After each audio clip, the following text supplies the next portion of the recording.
Hello, I'm Pearl Howie and welcome. So I've just been doing a speaker show reel and it occurred to me that a really big part of who I am and what I do is something I don't really talk about a lot, which is being a carer. And the funny thing is, I went back to my show reel and I'm adding bits, to the next version of it as I think of it, things that I left off the first version, which you can watch on YouTube. And I added being a carer and working with carers because it's something I've done. And the funny thing is that PowerPoint didn't recognize the word carer or the word carers, which tells you something about PowerPoint and business presentations and the world in general, that being a carer is so I would say ignored, misunderstood. And it's really hidden, being a carer is so hidden. And really, when you think about it, in the last couple of years with the pandemic, being a carer should really be like at the forefront of people's minds, because so much of what we've done has been about looking after people who are the most vulnerable.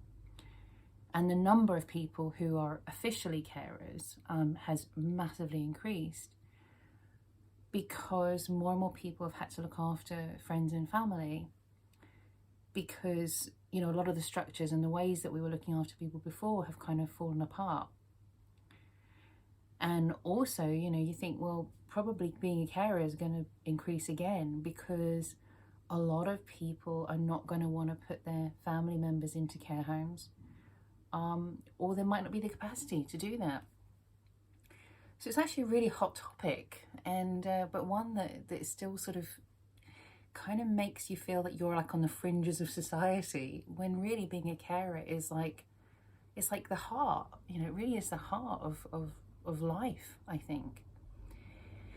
Anyway, I wanted to talk really about being a carer because, as I say, it's not something I talk about a lot. And part of that is wanting to respect the privacy and the dignity of the people I look after, the people I care for.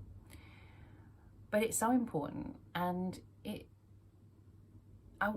funny because it's one of those like labels, isn't it? Being a carer. And in some ways I run away from it and I do hide from it because I never want to be just a carer. And the reason for that is I know that society does not treat carers great. You don't get the respect, you don't get the cash, and sometimes it can feel like the most unforgiving job and thankless job in the world, and I know that what I do, like I'm technically a full-time carer, the amount of hours I do is full-time, but it's sort of, I work it around other things.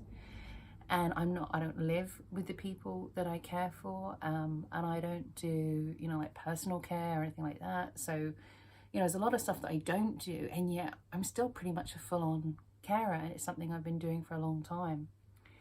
And a couple of things in the last week have really made me take stock. And one is, being officially labelled a carer by somebody I was having a conversation with. And the other one was a conversation with a friend. And if it's you, if you're that friend, I forgive you, it's okay, we're over it, it's fine. But we were talking about life and I said, oh, I really need a holiday. And she said, but you've been off all this time. And then I actually defended myself and I explained a lot of things, and I was trying to explain what it is to be a carer, and I went away and I actually, she texted and apologized later, because I think sometimes, especially if you're someone like me, that I like to smile, I like to, a lot of the things that we do is I try and make things really joyful and positive, like I do with the Zumba. It's fitness, but it's fitness in disguise. And the same is true of a lot of stuff I do, with my family. It's nutrition in disguise, it's exercise in disguise, it's not very well disguised because I go, come on, we need the exercise. We do Scrabble, for word to work on our words and language and speaking and things like that. And so I try to kind of hide being a carer in some ways, but it's really just the same way I hide exercise in Zumba, you know.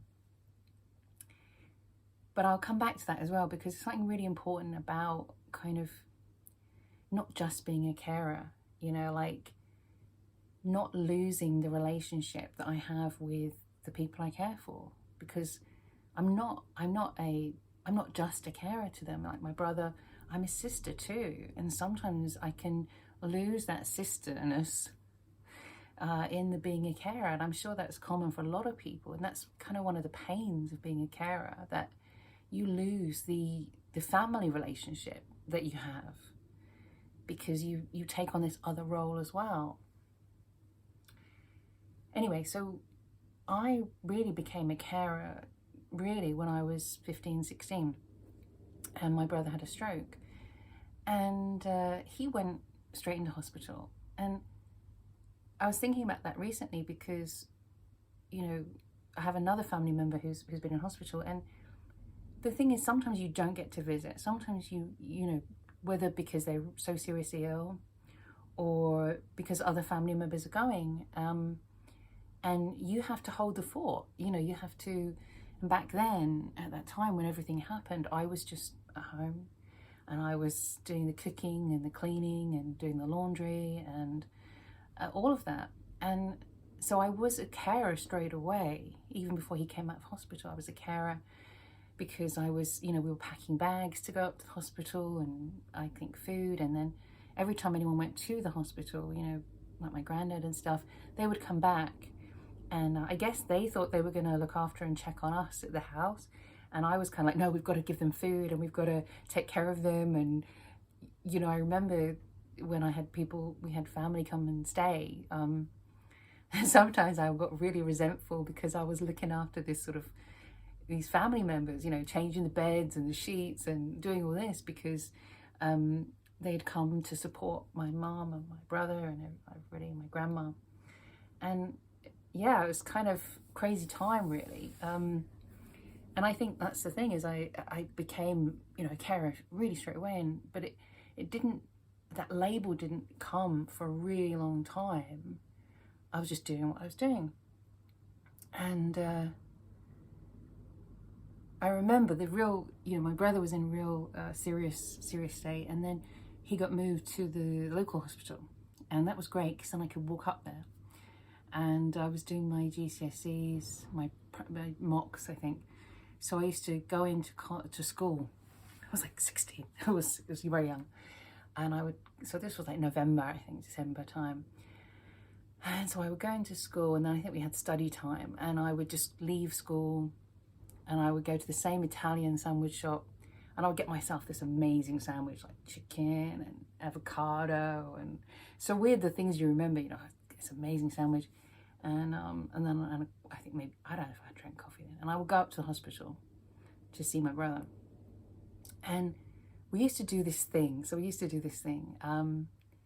And what we used to do is, because he was in a wheelchair at the time, and I'd take him off, and we'd go up to the very top floor of the hospital where they had like a coffee area, and you'd pay like 20p for these little sachets of coffee that you put in the machine. Way before like Nespresso, this was put this machine in, and we'd make hot chocolate and weird teas and things like that.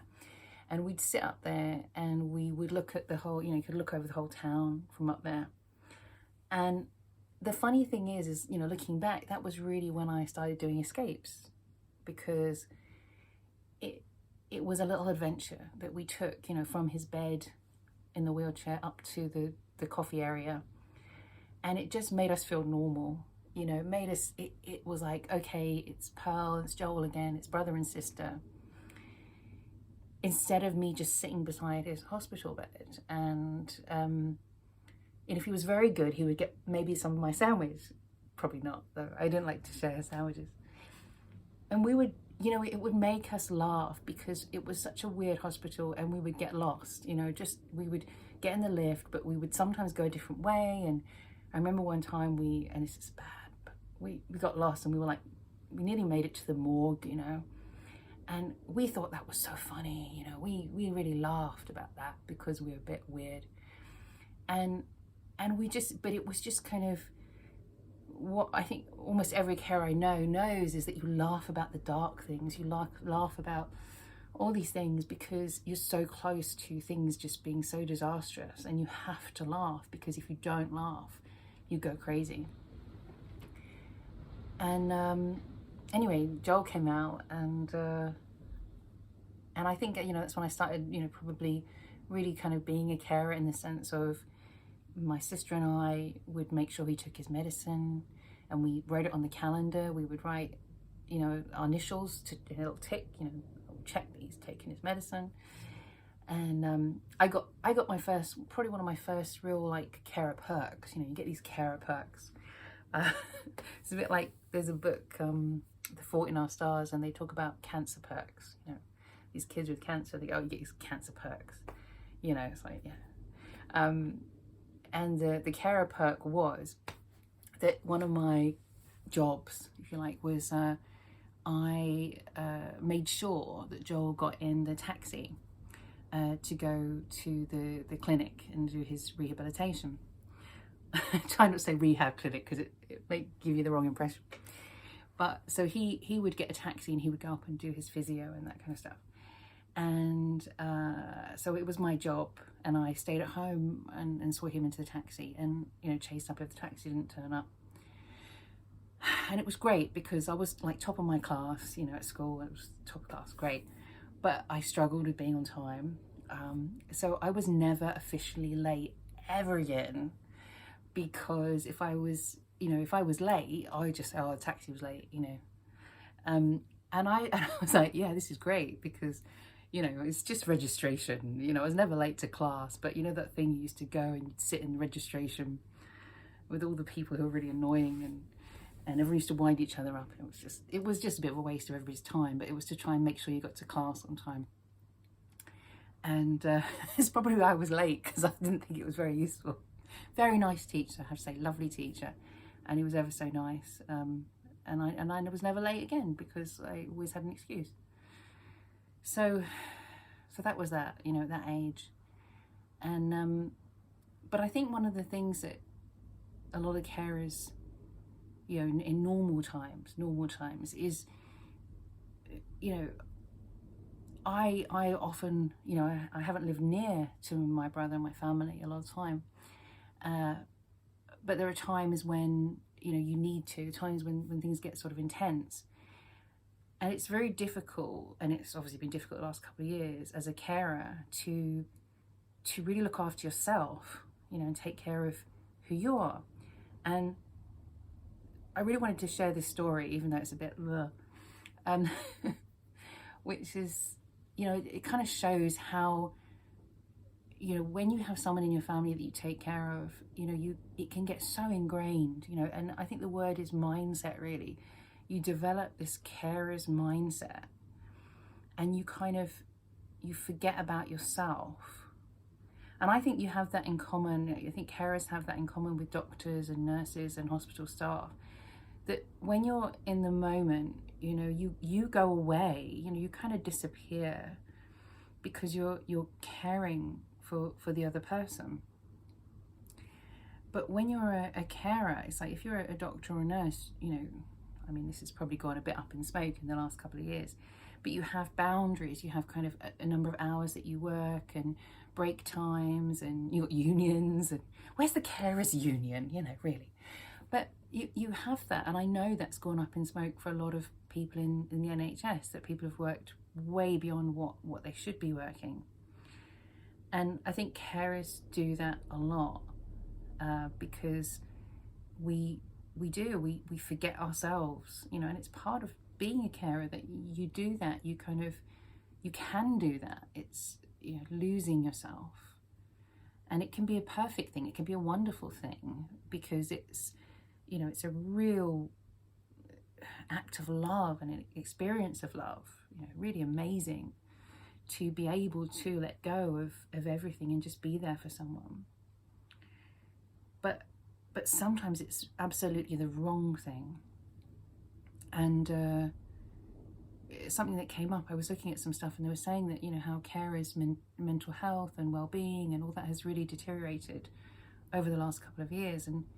And I think the thing is, I also see all these, like, you know, adverts as well for, oh, go and get your screening and get you this, and, you know, all this regular health screening and do this, do that. And you think, but how much of that stuff have I put on hold because I'm a carer, and also because, you know, in the last couple of years, I don't want to risk exposing myself to COVID, because then I can't be there for them, you know.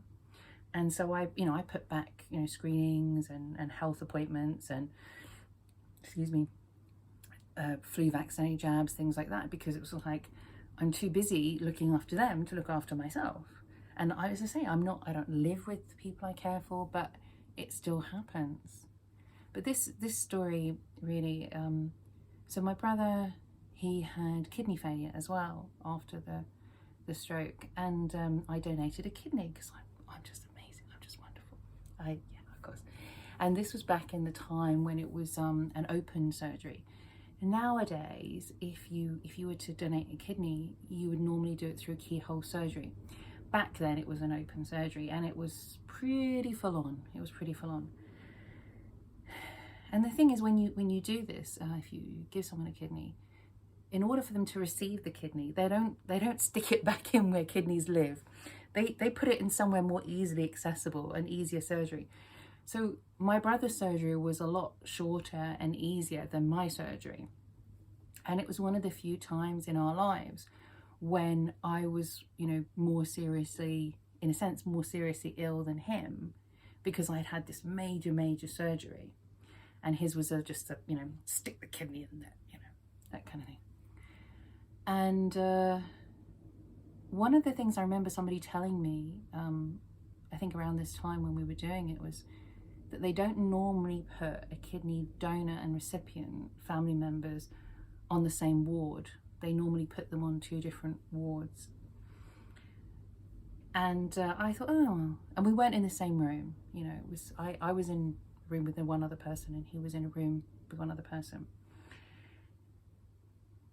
And I understand now exactly why they do that, because so it was quite a few days before we, you know, either of us were able to get up and move around, and it was, you know, probably after about 4 or 5 days, yeah, it was pretty full. I remember we were both well enough to go and sit in the day room. We used to have like a day room in wards, and eat our lunch there, because before that we'd obviously been having meals in our beds because we were both so unwell and recovering. And I think it was it was, you know, quite a few days later, and we were sitting in the day room eating our lunch, and when we'd finished, I remember this, I got up and I cleared his tray, and I started putting everything away, you know, for him. And as I was doing this, I suddenly realized this was the stupidest thing, because I was so broken, really. I was, you know, after the surgery, I was in no fit state. And of course, you know, there were nurses, there were always people around. But because I think it was just the 2 of us in that room at that time, my mindset was, I'm going to go and look after him. And that moment really, you know, I went, Pearl, you idiot. You know, you've got to look after yourself. But the other thing is, and I share this, is kind of sad, and I'm kind of dobbing my family in on this. I'm sorry about this. That mindset is also really ingrained in your family and friends and extended family, because this is the poorly one. This is the one who's cared for, and you are the carer. And so what happened was, because my brother had got the kidney, he had to stay in for longer because they run like so many tests, make sure it's all working, and, you know, it's not a dud. And so I got to go home sooner, even though I was, you know, more poorly, more ill. And also I just needed to go home and rest, and you know, and I say home, it wasn't my home, I had to go to family, you know. And so I conned the doctor into discharging me. The nurses were all like, no, she should stay in. And the doctor was like, I just wanted to go home, because you know what it's like in hospital. There's all this noise, you can't sleep, the food, and you've got these nurses bugging you, and they won't give you the drugs when you want the drugs. And I just wanted to look after, I wanted to kind of take back control. And most of all, I just wanted to sit on the sofa, I want to sit in a comfy chair, because those hospital beds are not that comfortable, and its chairs are really hard, and I was bruised from like here to just down to my knee. It was bad. And so I said to the doctor, the doctor said, yes, you're fine, you can go home. Great, I was out of there. Except that I wasn't, because I had to wait. I couldn't drive. I had to wait for somebody to pick me up. And when I rang my family, and I was like, yes, come and get me. And they were not happy. And part of it was they were scared of, looking after me. But the other thing was they wanted me to stay in the hospital to keep an eye on him, to look after him. Because they were like, oh, the two of you are there and you can keep an eye on Joel. And I was like, I'm not a visitor, I'm a patient. Like, I'm sick, I'm a patient. I want to go home. I want to go home, and I want to take care of me. I want to be nurtured and soothed, and I want softness, and I want to go to the bathroom without having to go down the hall. And I waited, and I waited, and I waited, and I waited for hours, and they didn't want to come get me. And then the nurses came, and they said, look, sorry, we've got to move you off this bed, because we got someone else coming in, get out. So I had to sit in the hallway, and I waited, and I waited, and I had this like bag with me with all my stuff, and I waited, and I'm not very good at waiting in the best of times, and I got worse because of that, I think. And when my mom came to pick me up, I just burst into tears, and she didn't want to take me home. She was like, oh no, you're not ready. You're not ready to come home. I was like, I just want to go home. I just want to go home. And it was awful, because obviously, you bumped in a car, and everything is so painful. And I got home, and my sister was there, her husband, and they'd been out shopping. For some reason they decided they needed to go and buy all this food for me. And I was like, I just wanted somebody to pick me up. And I walked in the living room, and I sat in this soft armchair, and I just cried. And I couldn't stop crying, because I was just like, I could have been sitting in a soft armchair all day, and I've been sitting in a hard chair, and I was so upset and sad and angry, all those things. And that's what happens in families. That's what happens in the dynamic. When you're seen as a carer, it's like people forget that you need care too. And it's so important, it's so important. And I have learned over the years, I've collapsed as a result of caring, and I've emotional collapse, physical collapse, financial collapse, I've been to the wall, the brink so many times with one situation or another. And I'm lucky, I think, because I learned so much of all those things, that when we've been going through the pandemic, I had that experience, of breaking myself, and I did better at taking care of myself through this. So I think for a lot of people, if you became a carer like now or in the last couple of years, I'm so sorry, because it's so hard, and not to have the support of other people, and not to be able to kind of like learn how to be a carer like over time, and to be thrown in at the deep end. It's just awful. I feel for you. And I say all these things, and I'm speaking and the words are getting mixed up, but I just want you to know that you're not alone, okay?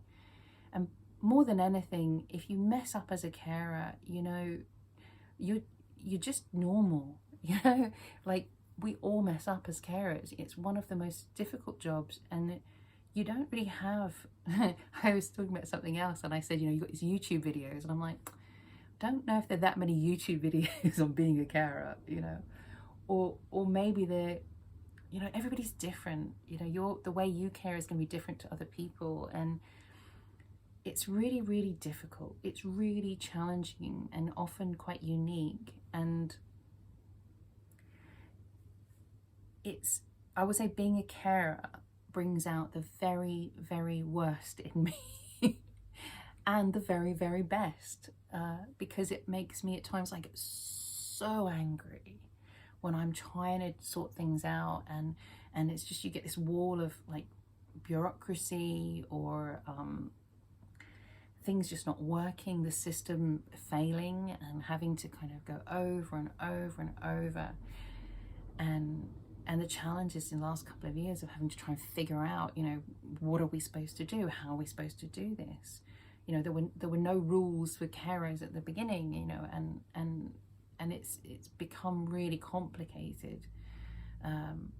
And the definition of, you know, are you a carer? Well, I'm also a paid carer, so I got paperwork and I can say, yes, look, I can get my vaccination, or I can do this. And then other times it's like, you know, having to go with my brother to hospital when no visitors were allowed. And they said, you know, no visitors. I said, no, I'm a carer. And I've like him, I've self-isolated. I've had the COVID test, and I'm here because he has difficulty speaking. And so I'm here to help him communicate. Wait in the waiting room. Just go, just get out, going, okay, I'm gonna wait in the waiting room. And you sit there with the experience of knowing that people underestimate what support my brother needs. And then when they realize that he does need that help, then they're gonna turn around and say, come here, we need your help. Like, yes, you do, I know that, that's why I'm here. Sorry, you hear my voice.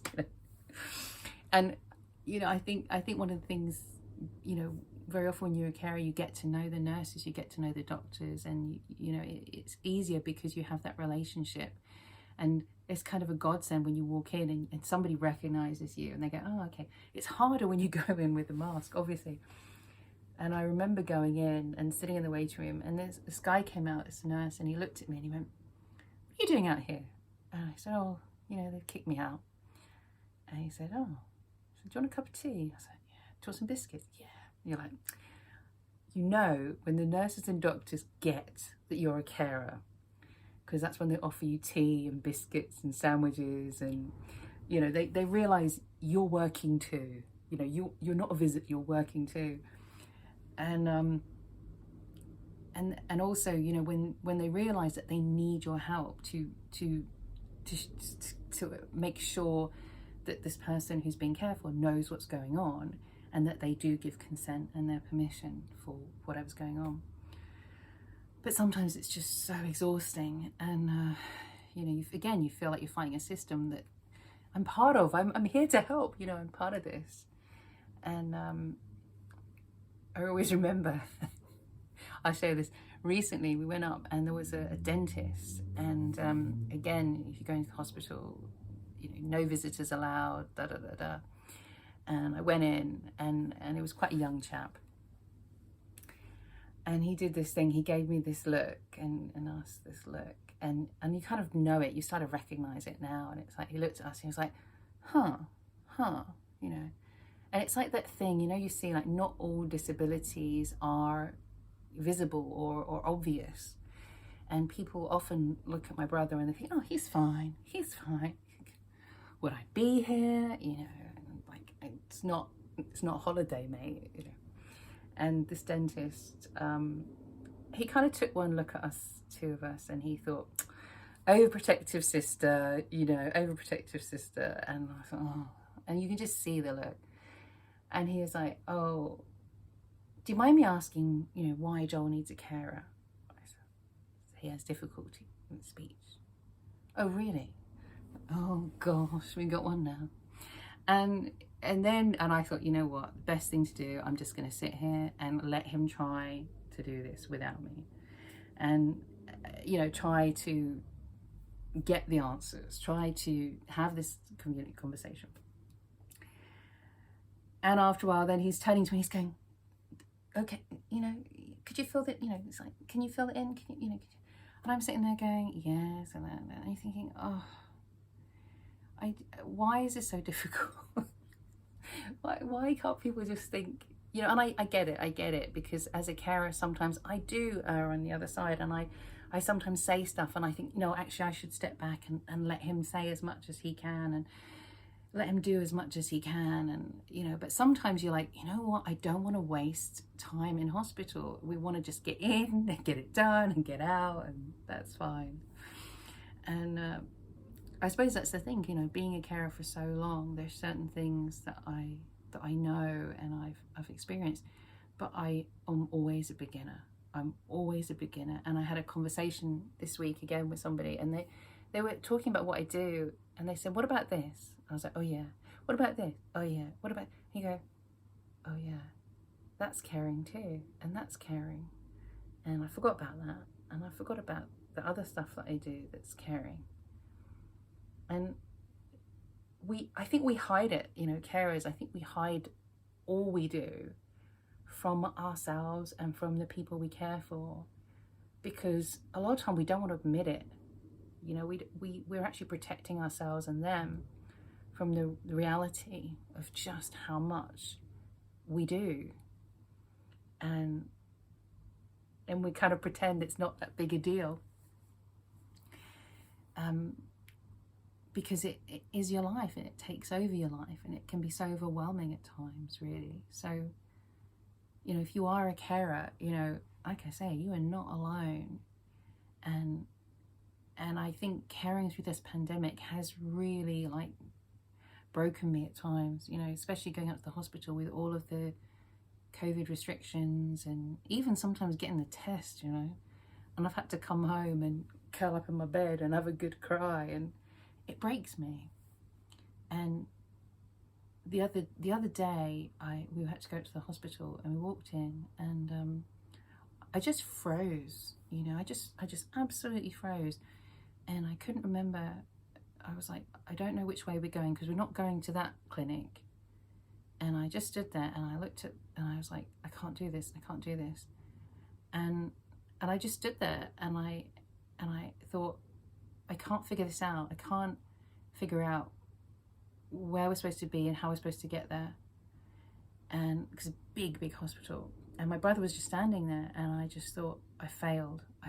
I've let him down, and he's just gonna have to figure it out for himself, because I can't do this. You know, it was just a complete brain freeze.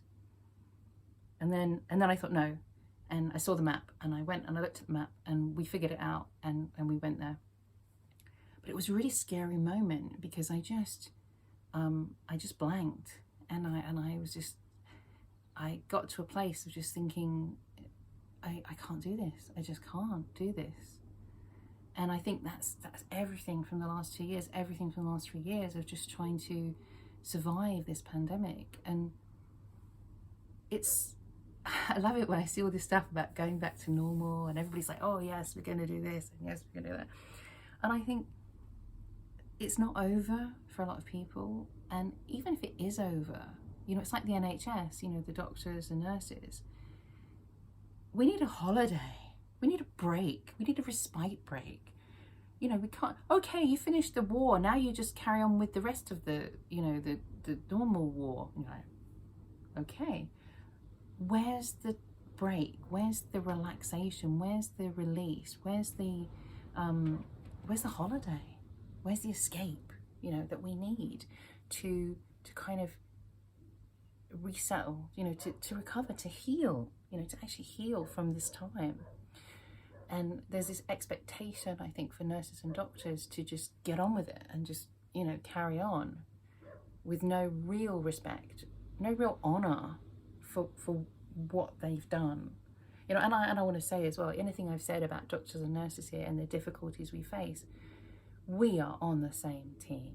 You know, I know that we are on the same team, okay? And I have nothing but respect and admiration for everything, all the time, but especially the last couple of years. But obviously, you know, when you're a carer and you're working to figure things out, there are times where you get annoyed with your team and the team gets annoyed with you, just like family, because, you know, we're not getting it right. You know, I'm getting it wrong or they're getting it wrong and things go wrong. And I think maybe we need to heal as well, you know, carers and the NHS and doctors and nurses, because it's been so difficult with, you know, not having visitors in hospital and the relationship with care homes and all that kind of stuff. So much has been disjointed, and it hasn't been smooth and it hasn't been easy, and you know, trust has been lost as well, because you know, we've had to work out how to do things in a different way, probably in the same way that schools need to find trust again with parents and you know, when things keep changing and it's so difficult and you care so very, very much, you know, whether it's about health or education, and when things go wrong, it's kind of you know, we're all so passionate about it. We all care so deeply, and we love, you know, so much what we do. And I'll just say, you know, I could talk about caring. I realized I could talk about caring for a really long time. But the one thing that kind of got me through when I really found it so difficult, you know, caring during the pandemic, was I would sit down and meditate, and not in the kind of like, you know, the way I see meditation being used, like, I'm going to relax, I'm going to relax. You know, no, you're a carer, I know. It's like sometimes finding 5 minutes to go to the toilet is really difficult. You know, to be able to go and have a shower, you know, for as long as you want, or a bath. Whoa, you know, there's a high level of excitement and enjoyment. A lot of people don't have that luxury of the time, you know, and the lack of stress and care and worry. But I meditate in lots of different ways, and there were sort of two really profound moments when I sat down and I just sort of got really clear, and I looked at caring and what I was doing, and I felt put upon. You know, when I sat down to meditate, I felt put upon. I felt like that I had to do this because my other family members have got kids, so they, you know, they couldn't bubble with my brother. They couldn't do it because they had kids who were at school or going out with friends. So I was the only one that could be such a hermit and self-isolate to the same to that extent. And I think that's obviously going to be the challenge for a lot of people who in your family can remain safe to be around. But as I sat there and I did this meditation, I realized that I had made a choice. I had made a choice and another choice, another choice. And I thought, no, this is my choice. I have chosen to be a carer. I've chosen this. And in reality, nobody could make me do this. No, you know, I wouldn't do this for love nor money. No, and I do it for love, sorry. No. But, you know, a lot of times I do stuff and I go, you couldn't pay me enough. You couldn't pay me enough. But I do it for love. And that's the choice. That's the choice. And I think at times I feel like, oh, I've got to do this, I've got to do that, you know. No one else around to do it. But when I look deeply, and that's what meditation is really, looking truthfully and deeply, I realised I did choose this. I did choose this. And the other thing is, I sat down and did a meditation, and I often do this, you know, I did this for years, you know, I say, you know, where do I really want to be? What do I really want to be doing, you know? And sometimes I sit down and meditate, like, oh, I want to be in Spain, I want to be in Bhutan, I want to be in Mexico. And then I went there, it was great, it was really good. And in fact, when I had this sort of awakening, and then I decided to go traveling, and I said to my mum, you know, and one of the lies that I had told myself was, I can't do this because what if my mum and Joel need me? And then I realized, well, you know, I just get on a plane and come back. Okay, I'm not talking about during the pandemic, but I thought, of course I can go off and do this stuff, you know. I'm lying to myself to stop me from doing it. And I said to my mom, I said, we were having this conversation, and I said, you know that if it hadn't been for Joel having a stroke, like when I was 16, 15, I would have done this, you know, when I was 20, you know, way back then. I would have done it when I was much younger. And she said, no, she said, you two would have done it together. And when she said that, you know, it really, like, I went, oh, that's really why I haven't done it. Because, you know, when somebody becomes disabled, and it can really cut off a lot of the things that you could do together. And so me doing it on my own, I always say it's a bit like the film Top Gun, when Goose dies, and his wife says to Tom Cruise, says to Maverick, she says, oh, she said, he would have flown without you. You know, if you had died, he would have gone and done it without you. And she says he would have hated it, but he'd have done it. But it can be so hard to carry on and do the things, you know, go out and do normal things or extraordinary things or amazing things when someone you love cannot come with you. And it's really sad. So sometimes, in a way, you know, through lockdown, you know, not being able to do anything, you know, none of us were really able to do a lot of things. In some ways that was easier, the times when I could go and do stuff and they couldn't come with me. But as I say, I sat down and I meditated on, you know, where I really wanted to be and what I really wanted to be doing. And when I did that, I really looked and I saw and I thought, this is exactly where I want to be, and this is exactly what I want to be doing. Because if I was anywhere else in the world, like if I was in Mexico or Paris or anywhere else, even in London, it would have been awful, you know, to not be here, to not be able to do this. And so for me, being able to be a carer is like a huge gift. It's a huge, huge gift that I can somehow, you know, turn myself into a pretzel, bend all the way around and do this at the same time as I'm doing that, and stretch myself like the Mr. Tickle, and somehow, you know, make it work. And it's a huge gift. It's a huge gift that I am capable and I'm able to be a carer for the people that I love. And it's a huge privilege. And I think sometimes we don't think of it in that way because it's so hard, you know, and it's such a challenge. And sometimes I look at the doctors and nurses and I think, well, you know, at least you know how to, somebody trained you to do this. And of course, you know, so many doctors and nurses are probably also carers, you know, outside of, you know, when they go home as well. And so, but it is a huge honor, I think, to be able to do that. And I know that, as I say, it brings out the best in me and it brings out the worst in me.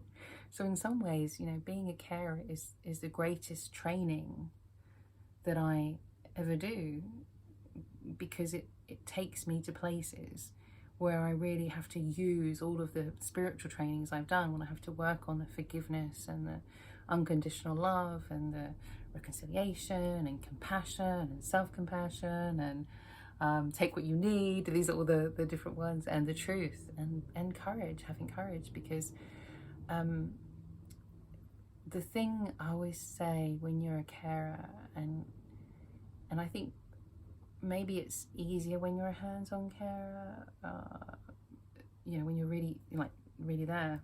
I don't know. But one of the bravest thing I've done, especially during the pandemic, and I think my whole life really, and especially since Joel had the stroke, is the hardest thing, the bravest thing, and I'm so proud of myself in this, is to keep your heart open, you know, to keep your heart open when somebody is so ill, when they need so much, when the relationship can become so challenging. And also, of course, when people are older and you know that you're probably going to lose them. And it takes so much courage to keep your heart open in life, you know, normal life, normal things. But when somebody is disabled or has mental health issues or is sick, you know, to keep your heart open and keep loving fully, I think that's something to be really proud of, you know. And so if you're a carer and you're out there and you recognize that, man, you're so good. You're so cool. You're so awesome. You really are awesome. And I think carers rock. I think we're awesome. And I hope I get to meet you. You know, if you're a carer, you're out there, you're watching this, I'm hoping to do more stuff for carers and with carers. And,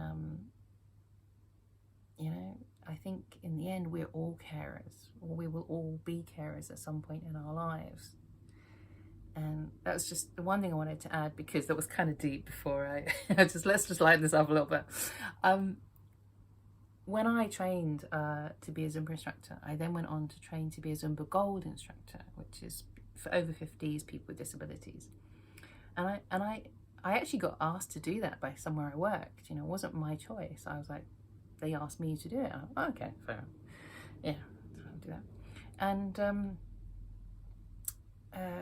I'd actually been doing a lot of work with carers in my area. I had been doing mentoring for carers and bereavement counselling and life coaching and all that some other stuff. One-to-one, you know, so one-to-one. And I went off and I trained and did Zumba Gold. And what I learned when I did that was, you know, as I said, you know, we're all Zumba Gold instructors, because sometime somebody's going to walk into your class and they're going to have, you know, differently abled, might have special needs, and so you kind of need to know how to teach that person.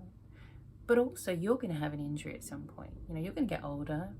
You know, I'm 50 now, so it's like I'm really official Zumba Gold instructor because I'm over 50.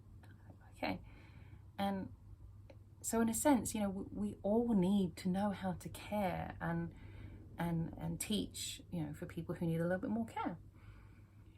And that's true about carers as well. You know, that maybe most people will probably become carers when they're older, you know, but at some point you're going to have to look after somebody, or, you know, that's chances are.